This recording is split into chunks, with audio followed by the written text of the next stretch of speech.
time as you, popping on. Yes, you are, and we are Live. live. Live.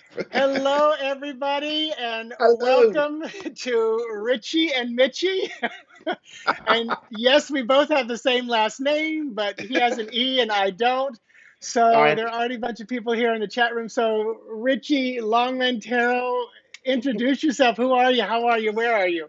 hi, I am Richard. I go by Ritchie. I am usually a maths teacher on the south coast of the UK, a beautiful That's place. why I like you Osborn. too. Your math. We've got so much in common. We do. Yeah, and I've been reading tarot for 30 odd years now. But recently, in the past few years, I just thought, let's do a channel, let's get out there. And so a year ago, I started Longman Tarot, which is named after the chalk figure on the hillside just outside my town. And I've met so many amazing people, including you, Mitchell. Absolutely. It's so funny because then you're like, and I'm a math teacher. I was not a math teacher, but I loved math. And it's so funny. 90% of my math teachers growing up were women. Is that bizarre?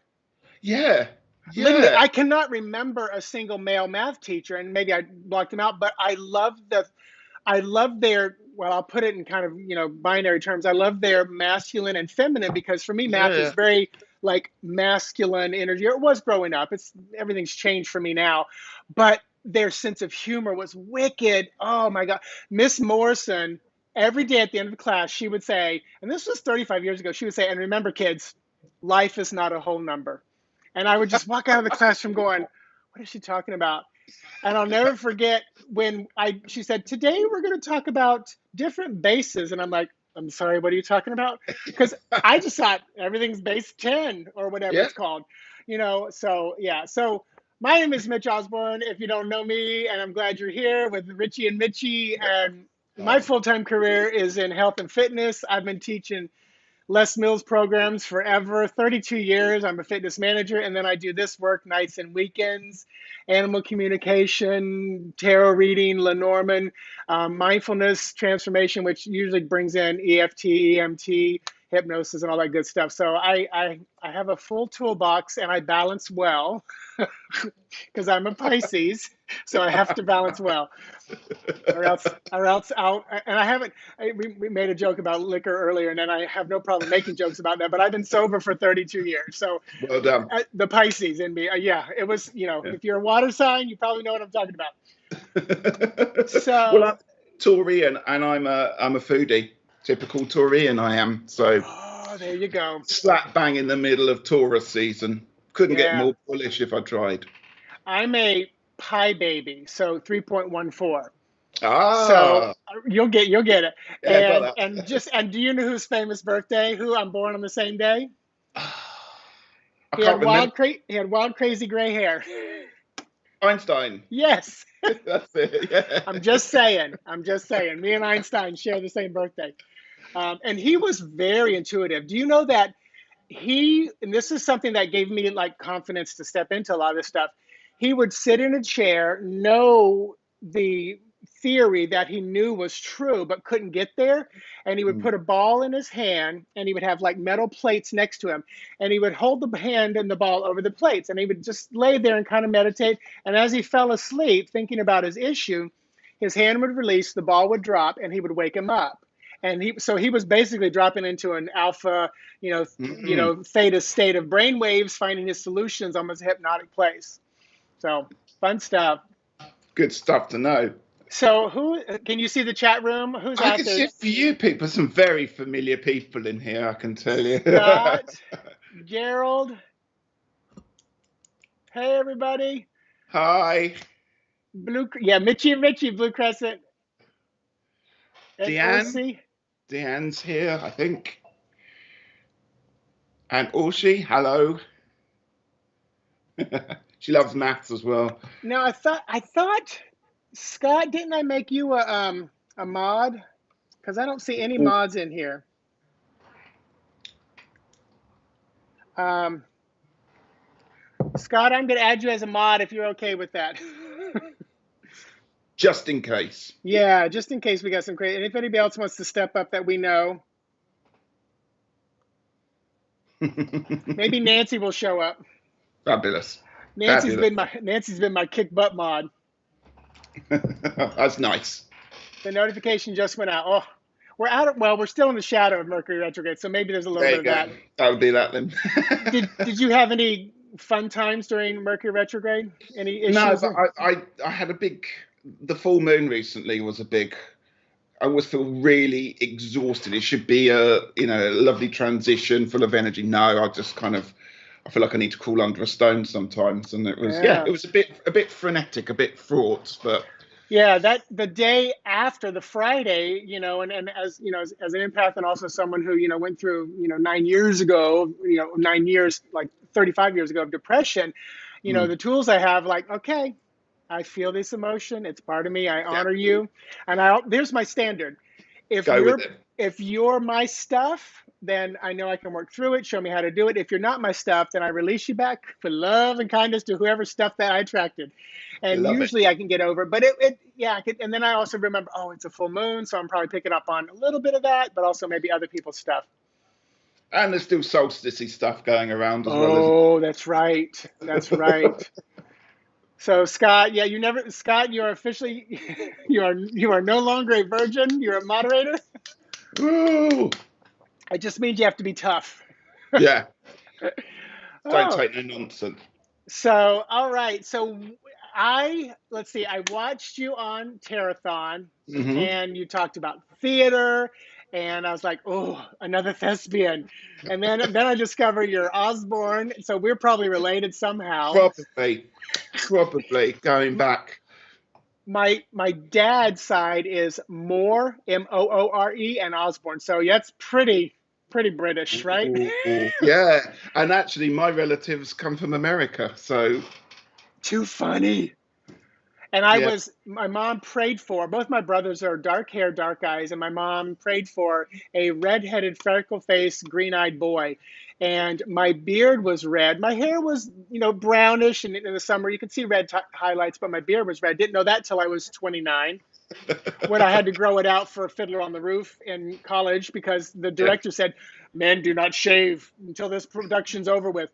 So that's the only production I've been in twice, Fiddler on the Roof. Really? Yeah. Same part or different parts? Same. I didn't have a great voice, so I was always, bottle on my head doing the Russian dance. And let me tell you, first time we used Velcro. The second time we just put them on our hats. Oh. Dress rehearsal, I dropped it.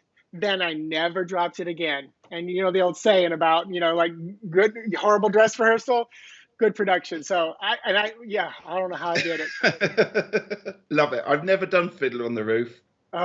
It was I cried at the end every single night, just when they left, and that song Anatevka just rough to listen to.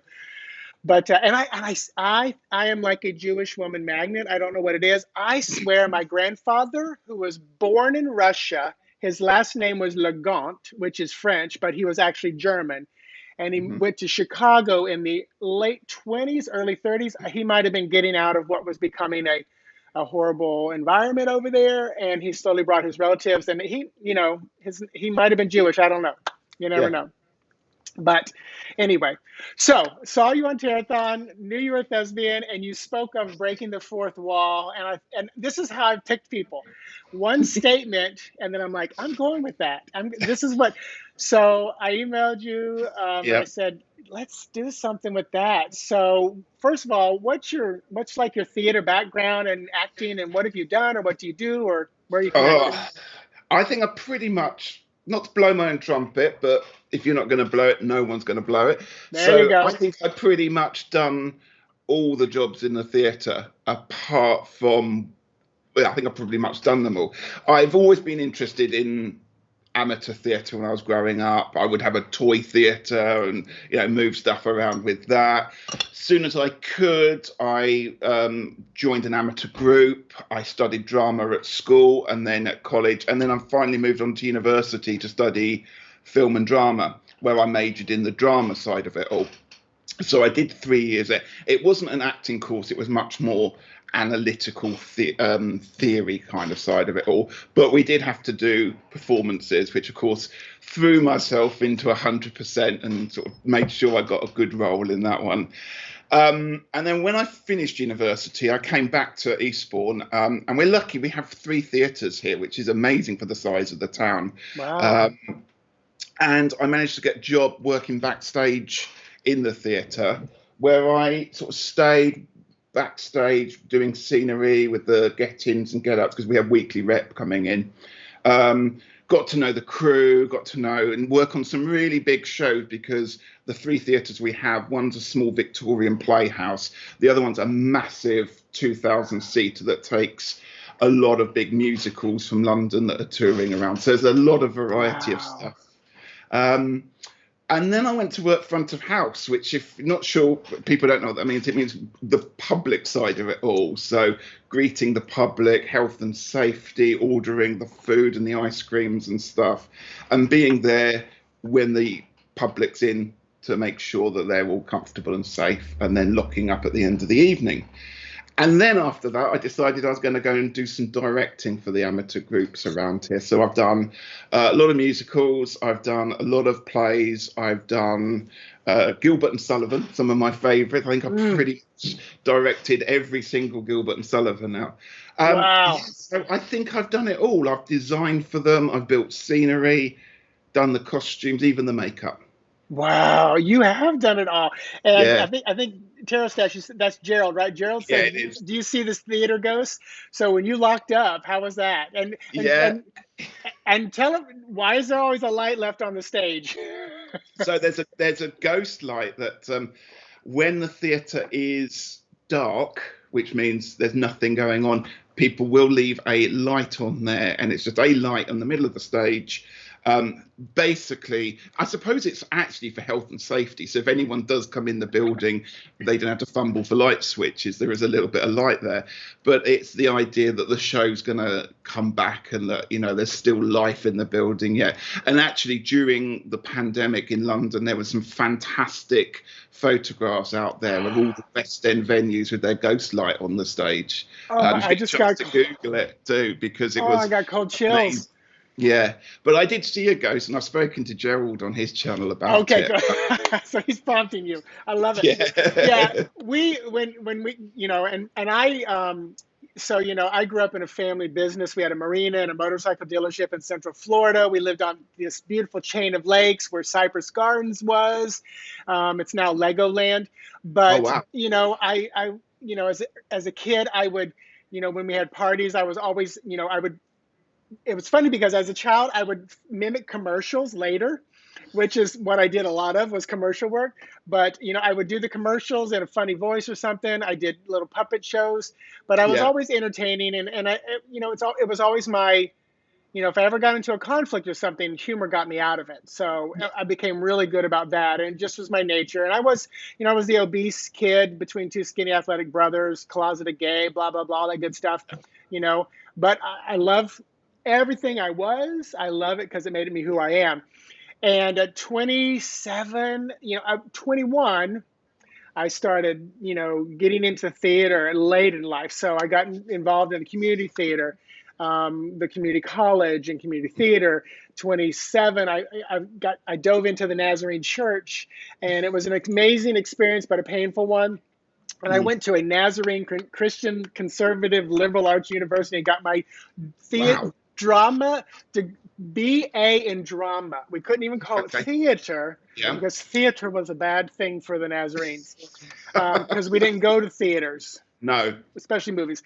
But so, and I, you know, and for 21 years, I, you know, auditioned commercials, TV, film, you know, I did plays, but it didn't pay a lot in Central Florida. No. And I wasn't going to travel far.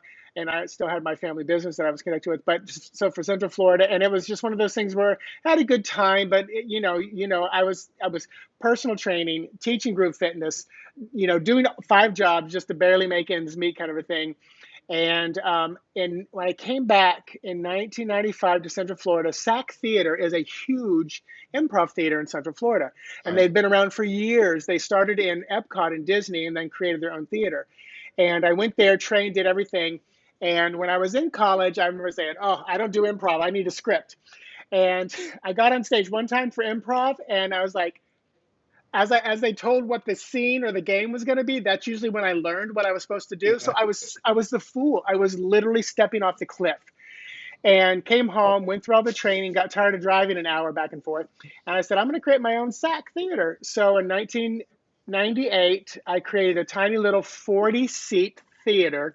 And for 10 years, we did improv basically every Friday night. Amazing story.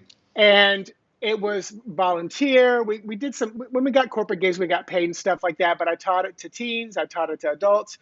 It became, as much as I love tarot, that's like how much I loved improv. And I tell you, if anyone listen to the sound of my voice, if you want to become a good tarot reader, Lenormand reader, oracle reader, psychic, medium, go take an improv class. It gets your ass out of your own way and helps you just connect and be more free. Yeah.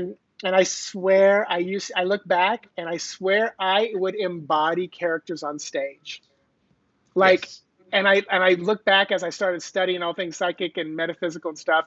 And I was like, I was embodying these different characters. I had this standard Latin guy and this standard old woman. And it was like, I never had to think what I was saying. These were real people that I just stepped into. So, yeah. So, and I felt. It's interesting you say that, actually, because one of the things the genres I'm into, I love Shakespeare, but I love Greek theatre. Ooh. And the mask work with that. So I've done a lot of work with masks and Commedia dell'arte. And again, that's about putting a mask on and embodying that character. And it's amazing. You can just put the mask on and you instantly are there. You don't have to spend a lot of time warming up to it. And again, it's that whole, and again, that's useful when you're reading the tarot and looking at that, the idea of, putting that face on, what is it you're seeing, putting yourself into that character. And, it's interesting because one of the things I think we're very different on, and you can correct me, is improv is just a bare stage. And then there's just a box of props off to the side. There's no script, but there's structure. Like a spread, there's structure. Yeah. And that's what I love. I never worked in scenery and stuff because that almost makes me have anxiety. The thought of building something that's only going to be torn down in like 6 weeks is just, I hate that thought. It's so weird. Like, I think of like big productions that come in for a weekend and they're gone. Yeah. I'm like, oh, how do y'all do that? That's the joy of it, though, actually, in many ways, is that you put your heart and soul into it, and the set arrives and everyone's literally like ants over it all, putting it all together, and you're against the clock. You've got to be there for that first performance. You might have rehearsal, and it's that energy that gets put into that one space. And then it's gone. It's on the final performance. It's gone. It's cleared away. It's back to almost like a blank table again. And then it all starts again. And then the next day, something else is coming in. Is got equally as much energy, but it's got something, got different elements and everything to it. And that's the one thing I like. It's a bit like sort of wiping the table, wiping the slate clean each time. And that's what I liked about it in many ways. But yes, it can be heartbreaking when you have built the set, designed it, and lived with it for perhaps a year, and then and it all goes into the skip at the end of it. Yeah. Oof. Yeah. And I think I'm a minimalist, and I'm like a hermit sometimes. It's my opposite. I'm a Pisces, so I'm a hermit. I love that opposite place. So, or she said, no improv classes near you. You're not going I bet you some people have found ways to teach and do it online in the last 16 months. Yeah. So check that out. Maybe find something on Meetup or something like that. I'm just slated to teach something very similar to that at StarCon in January of next year, which I know will be virtual as well as in person. It's going to be a hybrid, so I will definitely be teaching on that. So that'll be something to look forward to. But yeah, so it's so funny. I'm sitting like before we came live, people were like, "Let's just have a conversation." I knew we wouldn't run out of things to talk about. So let's go ahead and dive into kind of like, embodiment, stepping into the cards. You spoke a little bit about this, embodiment, when you put and what embodiment is, your definition, and if we're probably the same definition, what's out of sight on the card, what's behind, below, above, between, that kind of thing. Just wanted to talk about this to enhance, tarot reading for people. It first came about to me when I came across the High Priestess. That's the moment when I realised that there's a lot more going on behind the scenes, perhaps, than the illustration that you get. And it was probably about 2 years ago when I was just flicking through the standard RWS deck, and I suddenly thought, wouldn't it be wonderful to go into that space? And I've got quite a good illustrative mind, so I can, when I'm preparing for shows, I do them a bit like storyboards, so I can see almost like a cartoon strip happening. And I also have that ability to, a bit like, I call it like the Matrix ability, where I can go in, something stops, and I can walk around it like in the Matrix films, when they're all flying about in there. So I thought, well, let's use it with this. And so I went into the High Priestess card, and the first thing I picked up on was the smell. And I always go in with different senses, highly alert. So I was getting the incense smell, the sort of temple thing, the place. And for me, the place of where the illustration's happening is the first port of call. What's the place like? What's the floor like? What's the ground like? What's the temperature like? Before I go into any thinking about the characters in there, I want to know where this is happening. A bit like Alice in Wonderland. I want to know what's happening. And kind of, I suppose, am I safe there? Is possibly one of the things that I ask myself. So that was the kind of first bit of journeying, I suppose you want to call it, of stepping through that card, stepping through that fourth wall. And it's something that I do try and apply to most of my reading. Sometimes it works, sometimes it doesn't, let's be honest. And I recently started the Lenormand class, and I don't know if I'm going to be able to apply that kind of sense into it or not. So I'm going to be interested to see how that develops there. But that's my first port of call, is to pick up the sounds, the smells, and the layout of what's happening behind the card. Interesting. And I tell you, I love that you said, am I safe? Because we all have different theories about, good cards, bad cards, safe cards, dangerous cards, and that is a real, and I think just like probably any card at any moment, there's good, there's bad, positive, negative, safe, unsafe, however you want to term it. But that's interesting, especially if it's a specific area or question and you're asking if you're safe or not. I love that. And I love that you said, I don't know if I could do that with Lenormand. And the moment I went to Lenormand, I went, for me, my first thought was, no, it's so literal. It's like, no, this is what it is. It's nothing else. And I got to meet and see Rana George, and she's become a good friend of mine in like 2014. And I remember raising my hand as she started talking, and I said, because I never even heard of Lenormand, I said, are you telling me that this is a divination deck and it's specifically for fortune telling? Because I was so naive, I was a fool. And she's like, yes. And I said, I just want to let you know my mind is exploding right now. And at that moment, I knew I was going to go down the Lenormand path. And I said, I'm going to honor it for as much as tradition as it can be. And I will not like use my psychic senses and stuff for Lenormand. I'm like, Coffin is this, And that's very much what Kelly was saying yesterday. And I'm going to be interested in, as I learn this and as I go through it, that I quite like to compartmentalize things. So that's Lenormand, and we're not using that set of skills. We're going to use this set of skills with it. So that's me. I'm happy with that one. I can do that. Yeah. And it's funny when I do and I have this from Jamie Sawyer. This is the Grand Tableau, and I'm a 9x4 guy, so I don't like that 4 on the bottom. I like symmetry. It's upsetting. As a mathematician, you'll find that upsetting. I don't like it. So when I read that, and I mean, someone will purchase that, and they usually give me 5 questions, and I usually spend like 20 minutes just recording and sending it back. And I always feel like I let them down because I didn't go in psychically. But it's like, this is what this is about, and I'm honoring that, and I feel like it's worked real well for me. I mean, sure I can read it, and that reminds me of something. So let me tell my embodiment, and then I want to ask you about like any psychic, medium kind of abilities, how you what do you consider yourself or what you use. So Yeah. for me, when I embody a card, if there's a being on there, and if there's not, if there's like just a tree, I go in, and if it's if it's the Queen of Swords, I literally will sit as much as I can, like she is, and hold my hand up. The moment I do that, I'm like, damn, I'm ready to whack a head off. And when I've taught about embodiment, I wrote an article for Reader Studio about it. And I said, it's like if you put on high heel shoes or dress shoes versus, flip flops or bare feet, or a suit versus a tank top and swim trunks. You move differently. And Yeah. for me, it really makes a difference. If I take on like the traditional Rider-Waite Eight of Cups, that downtrodden, and I think you spoke about the coat about, Yeah. and I was like, oh my God, this means so much more to me now.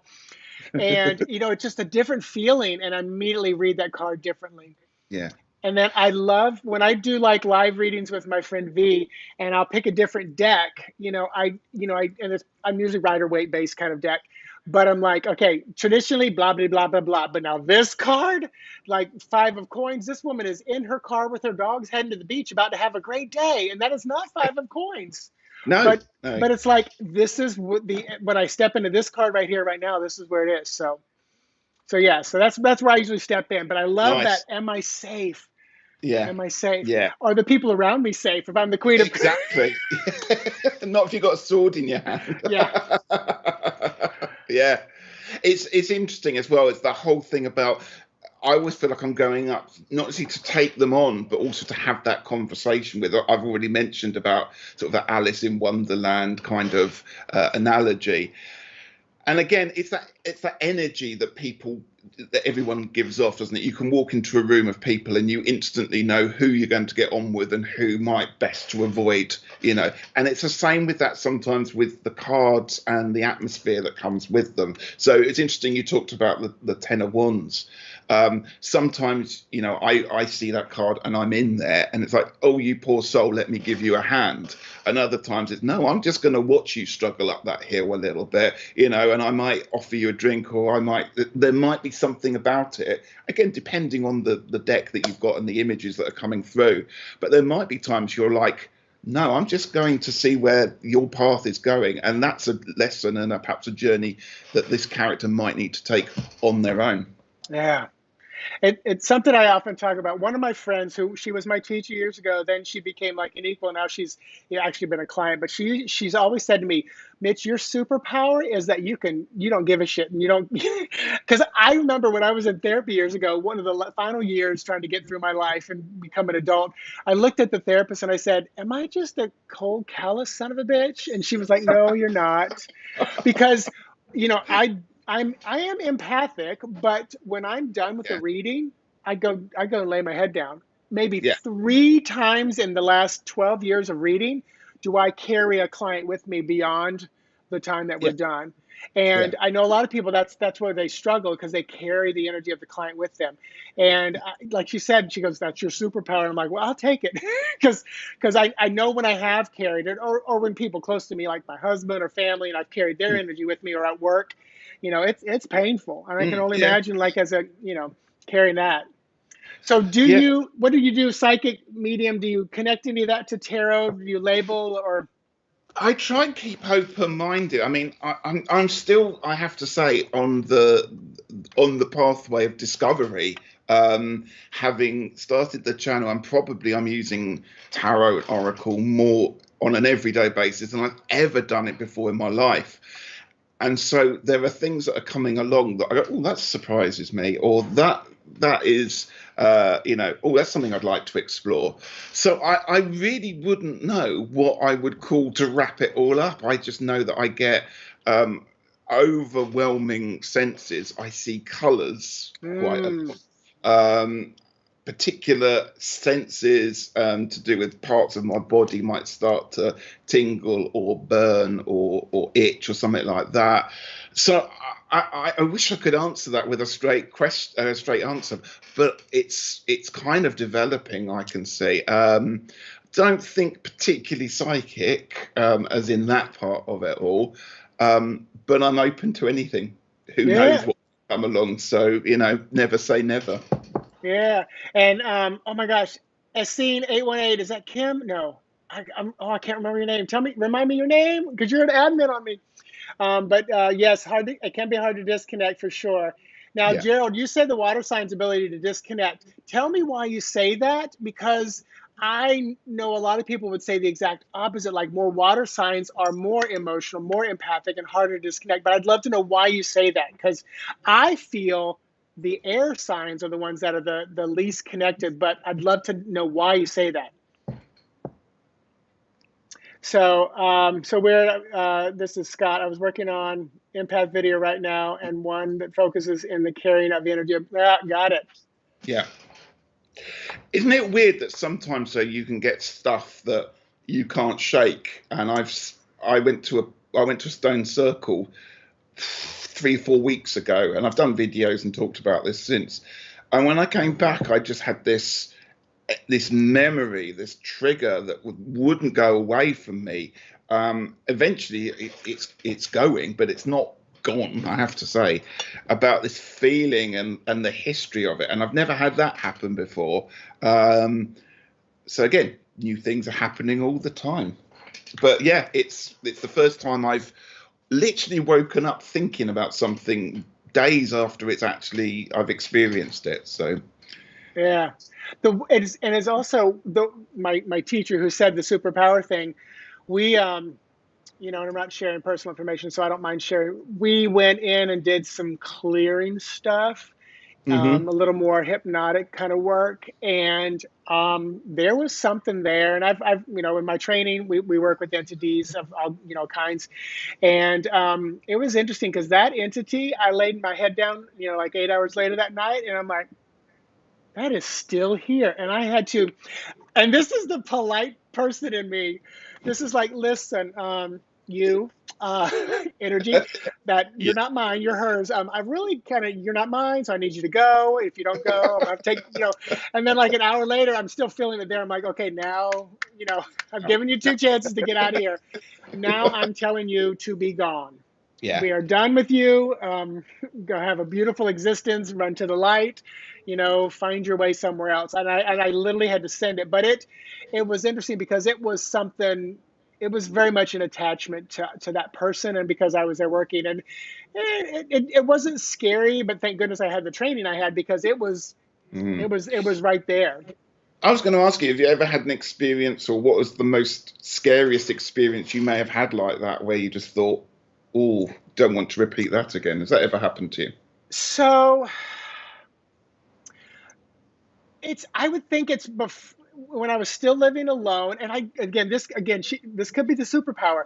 And also, those of you, some people say the Pisces is the last sign, and that once they're Pisces, they don't come back again. I don't know that I fully believe that, but I feel like I am a little macabre and, morbid kind of and stuff. But I remember laying in bed, and I'd flick the light off by myself, living alone, and all of a sudden the shadows would just appear.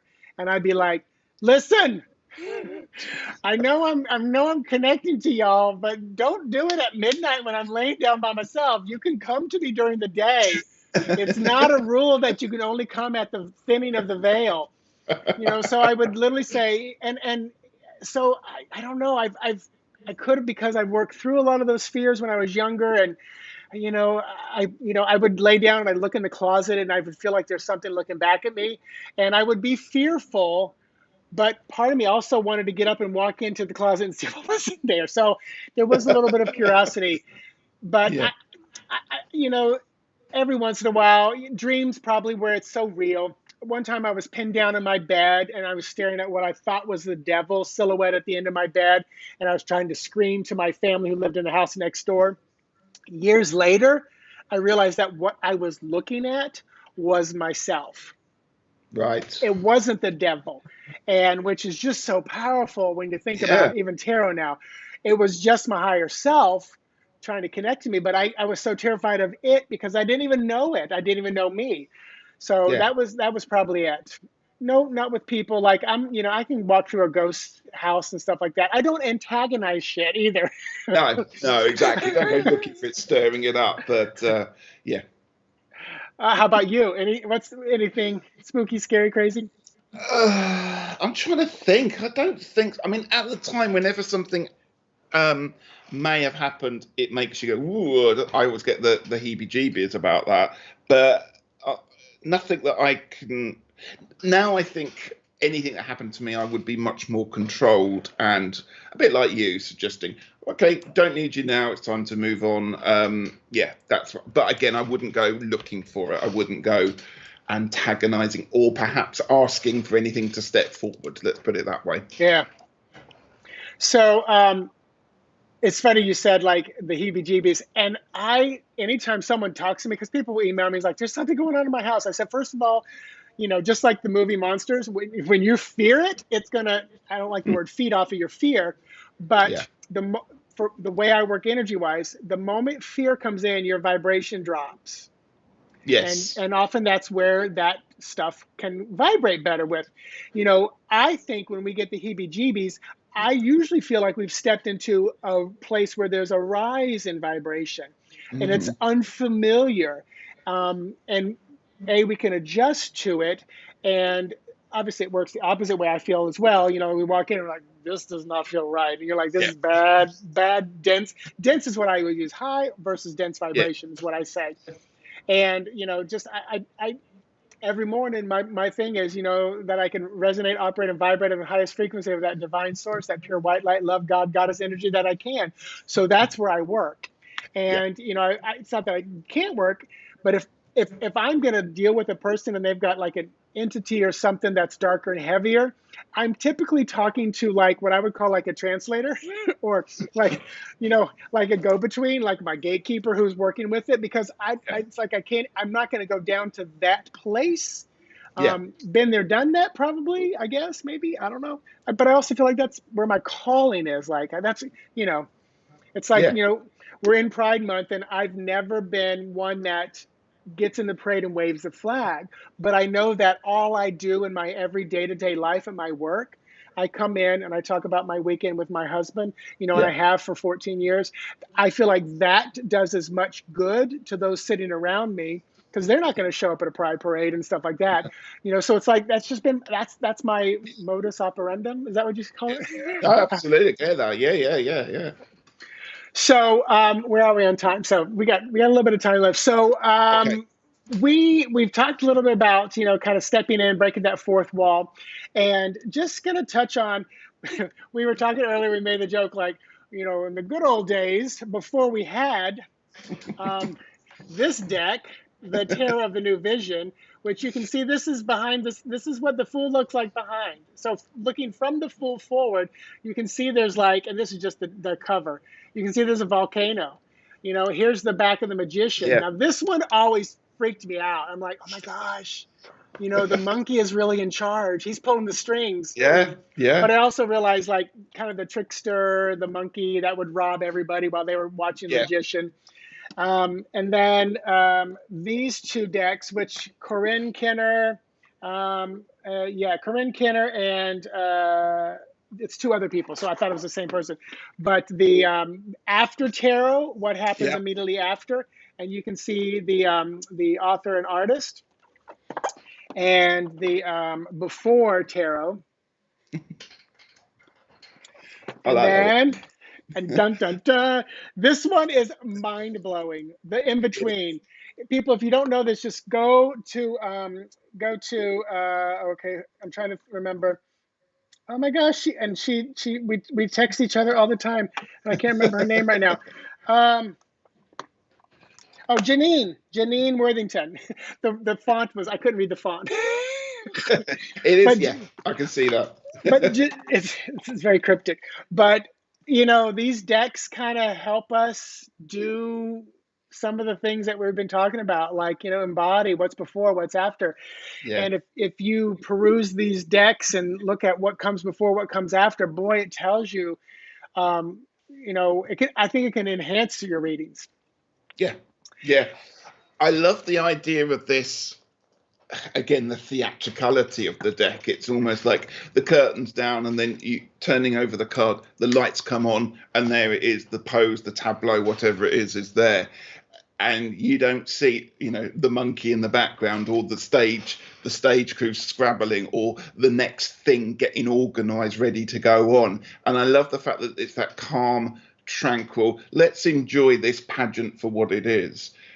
But there's so much going on in the background. And I think it's the before one I love, because it reminds me of, when you see theatre shows being in film or in TV, and it's a 3, 2, 1, go, and you've got almost like the people, almost like marionettes, kind of on a break, and then it's all pull up and let's do this.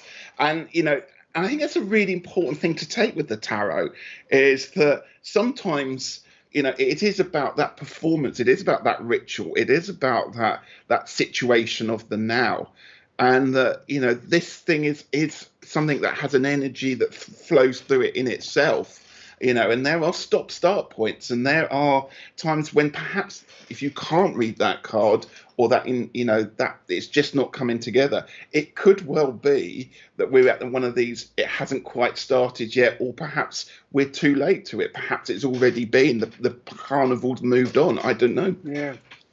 And I'm going to get to some of the chat room real quick, but another thing that I have done as well, you prompted me when you said that, was, if you get kind of like stuck on a card, I'm a big, if it's bad, I do a clarifying card, but I pull a clarifying from the middle of the deck, because I don't mess with the top of the deck. So I pull from the middle of the deck. But also, let's say I pulled the 7 of Wands for a specific question.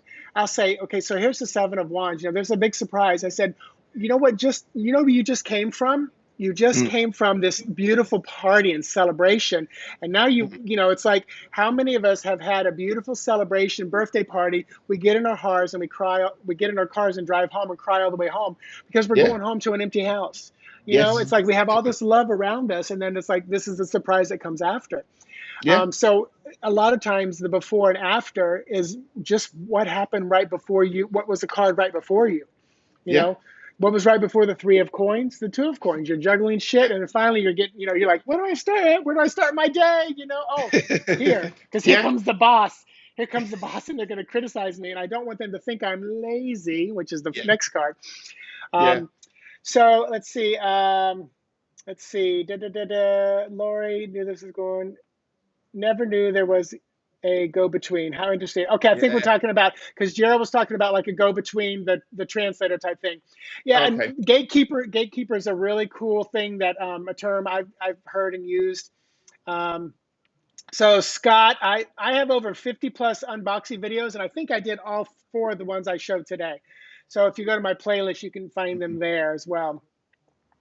So hey, Jackie. Hi, Jackie. And Prasad, I saw you. I hope you're still out there, my friend in India. Let's see. And Gerald did a flip through as well. So Gerald's got that flip through as well. The in-between is you said it was an interesting deck. When I first looked at it, I was a bit like, oh, this is going to hurt. This is going to blow my mind. And really quickly, I just went, just try not to think about everything and marrying together those 2 cards. Just go with your intuition, and it is a deck that wholly works on intuition, and don't try and balance everything into it, because those images are beautifully constructed and beautifully drawn to help you draw you in. And I love it, and I should use it more than I do, but it's one of those things I know, oh, this one's going to take a lot of energy, this one's going to be good, but I've got to be ready for it. I've got to psych myself up for that one there. But it's a lovely deck. Yeah. So let's talk about decks. So what, personally, what do you read with? Clients, what do you read with? Does it depend? And I have a deck that I work with. I change it up each month. So currently, I was in the middle of This Might Hurt, and then I got a solstice calling to use my wildwood. And this has never happened to me before, because I'm being a Taurian, as I've said, I'm very stubborn. If I'm doing a deck for a month, I'm doing it for a month. But the wildwood suddenly started talking to me on that one, which again it's a fantastic fantastic deck, slightly different system. I'm sure you're familiar with it. But it was really interesting that I just got a call to go back to this and the Druid craft and to go back to those decks of that period.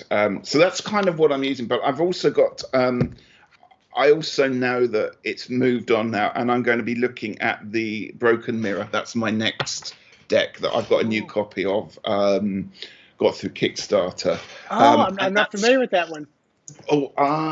If you bear with me 1 second, I might go and find it if that's okay. Go grab it. So, and I'll go ahead, while you're grabbing that, I'll talk. So for me, 95% of my readings professionally are with the Legacy of the Divine Tarot by Ciro Marchetti. It's just my deck. It's just my deck. And then when I do my weekly readings, I use his Tarot of Dreams, and I started using it because it has the zodiac symbols on there. I'm not great with the planets yet. I'm getting better, but the zodiac, because I wanted to learn more about, the different, how they connect, because that makes so much, it helps me so much within my readings of the energy of the different cards. And I love systems. And it's like, 2 through 2, 3, 4 of the suits are the cardinals, 5, 6, 7 are the fixed, 8, 9, 10 are the, what's the other one? Mutable. Yeah. And then like all the queens are fixed, the kings are mutable. The knights are the cardinal ones. No, knights are fixed. Yeah. So do you have that deck? I do. So this is the Broken Mirror. This is 4th edition. Very nice box. Ooh. And I hope it shows up because there's a lot going on in each of the cards there. So I'll try and light on. So again, it's got an arch on it. So, and all the artwork is based on kind of shards, like bits of broken mirror, as the name would suggest, that have been put together. But it's really, and then look at this one, Devil card. There's a lot going on there. Wow. But the illustrations are very small in the deck, so you have to have really good eyesight. But the colours in it are absolutely beautiful, and it's very episodic. So the pages merge into the knights, which merge into the queens with what's going on in the background there, and it does a really good job of taking a different stance on the RWS. So we've got 4 of Swords here, which is, I'll just show you this one. Wow. Yeah, it is a beautiful deck. So I'm looking forward to using that one for my personal growth. Those colors are beautiful. Yeah, it's a lovely. Yeah, it's kind of a cross between. I wouldn't know how to describe. It's kind of got a hint of like a sort of Russian artwork. Some of it. There's a lot of different things going on. I know that it's. It's just beautiful, absolutely beautiful. So I'm looking forward to using that one. When I'm reading for people, I choose the deck that I let them select a series of decks that I might put out to choose from. Some I don't. They're my babies. I don't let them touch them. But one of the things I really love is the everyday tarot. And I said earlier that I like, storyboards, but the everyday. Let's get it lined up properly. The everyday tarot. When you have this laid out, because everyone's in profile, is a real sense of kind of storyboard or a cartoon strip. It's the one deck that I get a real sense of a moving narrative going through it all, and I love it. And it's just pocket size, and it's a really simple design. It reminds me a little bit of the Starbucks logo because of the simplicity of it all. Who's the creator, artist? It's BD Tarot. Okay. Yeah, that's the box. And it's tiny. I mean, look at it. You could put this in your bag and go away for the weekend with it. Yeah. It's a great first deck. It's really contained. And it's quite cheap. I think it was about £10, cool. Which isn't bad for a deck. And I would recommend that for somebody starting the tarot as well, starting to learn it and work with it.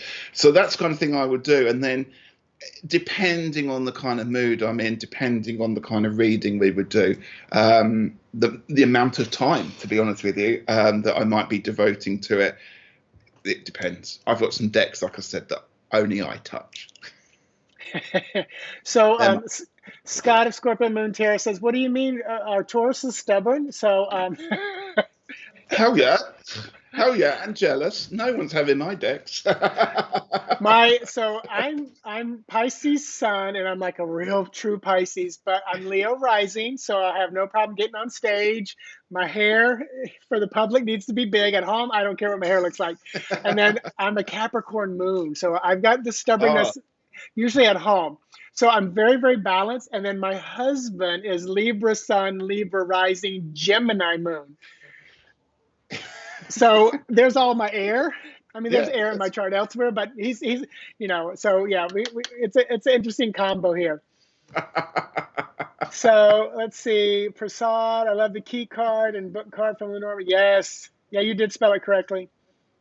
And Orsi said, you gave away that every day. Couldn't shuffle it. Oh, yeah. Sometimes the small ones are hard to shuffle. Yeah. The tiny ones I will put in a bag. I forgot where I have it somewhere. Like I have this. This is just the tiny tarot, and I finally just put it in. I put it in a little satchel, so just shake it up if I pull it out. Yeah, you have to. Yeah. Oh. Gerald said he hasn't got that deck. What, a deck that Gerald hasn't got yet? I think he needs to get on the internet straight away and order it. So you can see it. Mine are all back there. And right here on my side, I have every single Ciro Marchetti deck there is and several duplicates. I love the fact that you like your Marchetti decks. Yeah. I love them. I used to say they just speak so loud and clear to me, and then one day I went, "Oh my God, that's what Ciro is. He's very loud, very opinionated, and it's like that's what his decks do for me. They speak loudly and clearly." And I actually got to do for the decorative for the encore. There was three of us, and we got to write. I got to do, I think, coins and wands. Wow. I got to write the definition for two of the suits. When one of them went to mass publishing, it was the one where I think it was the decorative where it was kind of like taking the Marseille and putting some images on it. He went back to a recognizable name, Lee Burston, and part of it was, because it's going to be mass produced, and he felt that, which was, I totally understand. I have no issue, but he felt like it would be better for someone who had some skin in the game and who had been around for a while, because that was going to be a big transition. A lot of people may not feel comfortable with putting images on like kind of Marseille. Yeah. But yeah, so it's funny because I've got several Marchetti decks, and I always, first time I saw you, I knew that you were into your Marchetti deck, and I've got a few, and I've always hummed and hawed about them, and I thought they've never really spoken to me. And anyway, I went up to London and went big shopping trip for the first time since lockdown, and I bought, of the thousands of decks in this shop, I bought the Gilded Royal, and for no reason. And I came home and I was a bit like, I don't really know why I bought that, because I'm not dare to say the biggest fan. Well, it's been with me everywhere I've gone. I've taken it to Stonehenge. It's come on road trips with me. It's something about that deck. So I now honor him.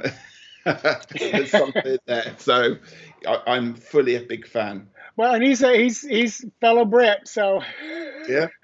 I think his story goes, I think he and his mom or somebody left Italy at a very bad time when, government stuff like that.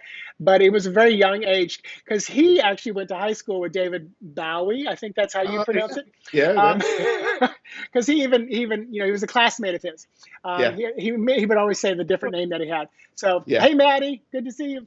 But listen, we've got about 5-6 minutes left. Anybody in the chat have any questions for either of us? Not necessarily readings, because we don't have a lot of time for that, but thank you all for being here. And Ritchie, Osborn, cousin from a long lost family member, it was a pleasure. Have you ever traced your Osborn line back? That's the question. No. My uncle traced his line, and that's the Legant. Actually and Large are names from the Tennessee area that there's huge. My grandmother was like one of 10. So, and those were, most of them were 9 of them were women, so the name gets kind of lost around there. But yeah, so my uncle was big into that. I don't know. It's funny because I don't, I, I, I don't feel a huge connection to my family. I love them. It's not like a negative, but it's like, if I had to say where I came from, it was another world. So, you know, I mean, if anything, I feel more connected to, Atlantis and all those things. When I did a past life, I knew I was back there around a table of 12. I was number 9, and I was the one who collected the crystals from the ocean and brought them up. That was my thing. And Wow. and I knew it. I know in this lifetime it is my time to step to the front and speak more, because I was always like the second fiddle, like the seer, the psychic, the person to the leader. And I probably told them what was coming, and they wouldn't listen to me. So I need to say it myself. So, and I get that. That makes a lot of sense for who I am. Coming out of multiple closets. Joyous. Yeah. So tell everybody where they can find you. Your links are in the description. That'll Yeah. be below. So I'm on Facebook. I'm at Longman Tarot, on Instagram as well, and Longman Tarot on YouTube. I normally have a live every other Friday. Sometimes I go once a week. At the moment, I'm just doing lives occasionally. I do try and get some video content out, and I've got 6 weeks off in the summer for school holidays, so I'm planning to get some content out there. But that is where you can find me. You can message me anytime if you want any questions at all. I'm a pretty open book. I can, talk for Britain like it's an Olympic sport, and I'm happy to help or come on channels, or people want to come on and talk on my channel. You're more than welcome. Everyone's welcome, and it's not a judgy wudgy place. So that's how I put it. Yeah. So yeah, I did. It was the wands for the Encore Tarot. I think I did 2, but I can't remember which of the other one it was. But yeah, so thank you for that, and thank you for being here. What I was gonna say, so Longman Tarot on YouTube, and I always forget to say smash the like button. So thank you for liking, Yeah. following, subscribing, share. I tell you, if you ever want to help, many of us do have like our Cash Apps, our Venmos, and things, our virtual tip jar. But just like and share and retweet and post and subscribe, and it's huge for us. So Yeah. thank you for any of that, especially if you like what we're doing. So you can find me at mitchellosborn.com. I do virtual sessions in most places, animal communication, tarot, Lenormand. And one of my favorite things to do is I have a store with over 50 spreads. You pick whatever spread you want, and I deliver it back to you in an unlisted YouTube video that you can watch over as much as you want. So that's one of my favorite ones. What is it? Richusual? A recasual, yeah. Richasual. Recasual, yeah. Is that what Good you old call it? Gerald. Yeah, it's a recasual, not a I love casual it. chat or a chat casual. It's a recasual. And Put your and teeth Gerald in. Say that. and Gerald, I know you said something about think you said the weeklies with the Tarot of Dreams helps. I'm glad it helps. That's one reason why I use the deck too, to grow. So once again, Ritchie, Thank you. thank you for taking this time out of your afternoon, morning time here, and everybody that was here, thank you so much. And we'll see you somewhere out there on the interwebs. I'm gonna go ahead and sign us off. Thanks again. Bye.